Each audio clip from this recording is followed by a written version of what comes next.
This is not my opinion. This is the Quran, and what this Quran does. Do you know the term Islam is a religion of peace? Mm-hmm. I have heard that. Yes. But no one had ever said it until George W. Bush. We sat for months trying to find, historically, figures, military, religious, political, that ever said Islam was religion of peace. And all you'll find is Islamic leaders saying, no, it's a war manual. It's warrior manual, yeah? So that lie, which was told by George W. Bush, is now just repeated as some sort of fact.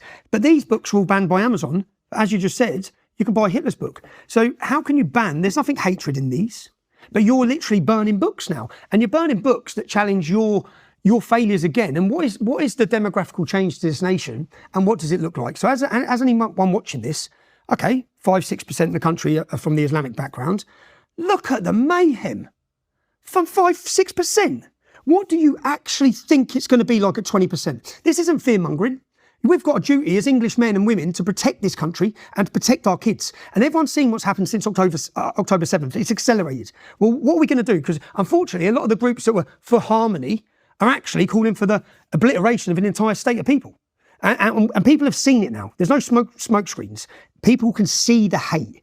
And it's not a minority, it's mainstreamed. And unfortunately, that mainstream hate is coming from the left and the liberal left, along with an Islamist alliance, which we've seen this alliance before.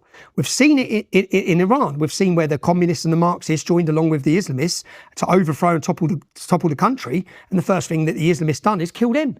So we've seen it. And I just think that, as a generation of British men, are we really scared to talk about this shit?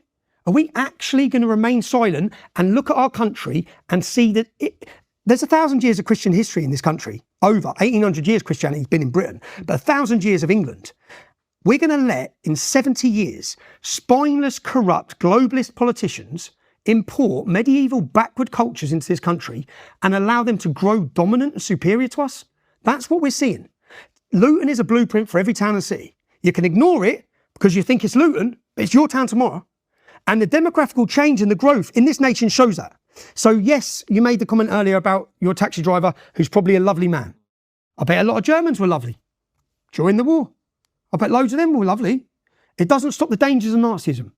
What we see with Islam, yeah, not Muslims, again, people don't understand. So if I criticise the Bible or Jesus, it doesn't mean I hate Christians, does it? It doesn't mean I hate every person that follows it. So separate the two. Muslims are people. If you speak hatred against Muslims, it's bad.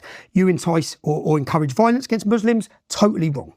Your God-given right is to look at this book as an Englishman and say, what does this bring? It's a book. It's my right to look at Muhammad's life and say having sex with children is pretty wrong, though. Yeah? You're not really a moral compass that we should be following. In fact, we shouldn't just be following you. Do you know my local politician, Gavin Suker? He was a Labour politician, and at the height of the English Defence League, I'd never met him, and there was a chicken shop in Luton, and he was in there. So I walked in and said, all right, Gavin, yeah? You held a Celebrate Muhammad Day at Parliament. He said, yeah. I said, what do you know about Muhammad? What do you actually know about him? He goes, well, no, Muslims respect him. I said, okay, well, Nazis respect Hitler. Let's celebrate Hitler, shall we? What do you know about him? And he just looked gobsmacked. You don't know anything, do you? You don't know anything about him. Yet here you are pandering. It's like Jess Phillips basically sitting on her knees in a mosque. It's mental. The level of absurdity, appeasement, cowardice from those politicians. We've got 650 politicians in Parliament and not one of them's ever spoke about Islam. Since Churchill and Gladstone, no one in that House of Parliament, bearing in mind the jihad attacks, think about Manchester, think about 7/7, think about Lee Rigby, we've had all these attacks. But it's worse than that, man. It's worse than that. One of their colleagues was killed by an Islamist. So David Ames, do you remember this? Yeah, but the public probably don't even know who he is. Because all the MPs stood up. Do you remember what they talked about in the House of Commons? Probably Islamophobia. No, they talked about online hate. We got to crack down on their colleague has just been murdered by an Islamist. Somalian jihadist, wasn't it? Right. Yeah.